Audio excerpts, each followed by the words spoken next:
From Lincoln 365 by Arnold Kunst, March 15th.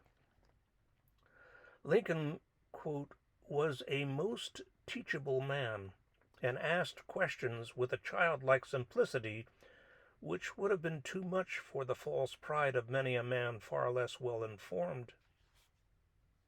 His fund of knowledge was, as he himself declared, very largely made up of information obtained in conversation. If Lincoln's knowledge was not so well arranged and digested as if it had been the accumulation of careful and exact research, it included a vast amount of information hardly to be found in books. William O. Stoddard, Presidential Secretary. Education's purpose is to replace an empty mind with an open one. Malcolm S. Forbes.